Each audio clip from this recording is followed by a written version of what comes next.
Souvent, tu peux aller au Mali, aller faire le contrat qui est mieux payé que toi-même étant patron dans ton pays. Tu vois. Donc, les gens sortent parce que les choses ne sont pas structurées, les clients ne paient pas bien, les patrons aussi n'ont pas une grande vision. Oh, comme le domaine est laissé généralement aux illettrés, ça fait que les gens ne sont pas dans la formation continuelle, c'est avant. Ah, ça c'est avant. Aujourd'hui, tout le monde sait que non, pour être un bon couturier, il faut être vraiment quelqu'un de très intelligent. Sinon, on ne peut pas faire la couture. Ah, tu peux le faire, mais tu ne vas pas aller loin. Voilà, tu ne vas pas aller loin. Je dis, on va commencer, mais on finira par se décourager ou encore par stagner. Voilà, rester sur un seul point tous les jours. Qu'est-ce qui empêche aux couturiers de s'unir pour créer des industries? On peut le dire ainsi.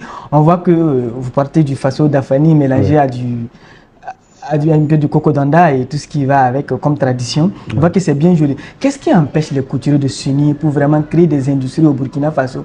Au lieu que chacun ait son atelier au bord de la voie où vraiment on n'arrive pas à joindre les deux bouts. Chacun veut être patron. C'est le problème. Chacun veut être patron. Chacun veut être patron. Au lieu d'être la queue du lion, chacun veut être la tête d'un rat. Exactement. Chacun veut être patron. Aussi, on ne veut pas apprendre de l'autre. Il y a de l'hypocrisie, la jalousie et autres. Voilà. Les couturiers s'unir, au début c'est bon, mais au fur et à mesure que vous avancez ensemble, vous allez voir, il y a une partie qui ne vont jamais parler publiquement, mais qui sont là en bas en train d'allumer le feu. Vous cassez un peu l'organisation que vous avez mise en place. Exactement. Voilà, il y aura toujours des hypocrites qui seront à côté. Voilà, ils sont là pour il y en a même qui vont profiter d'espionner.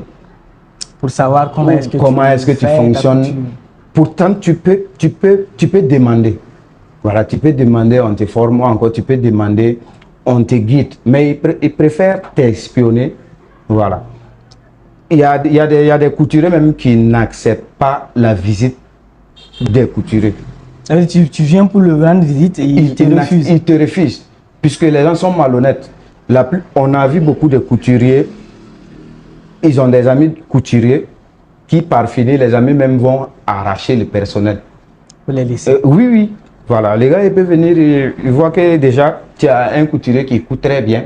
Voilà, ils se renseignent sur combien tu le payes et tout. Et puis, il essaie de proposer encore plus et puis. Mais est-ce que cela n'est pas dû au fait qu'on ne propose pas vraiment de bons contrats?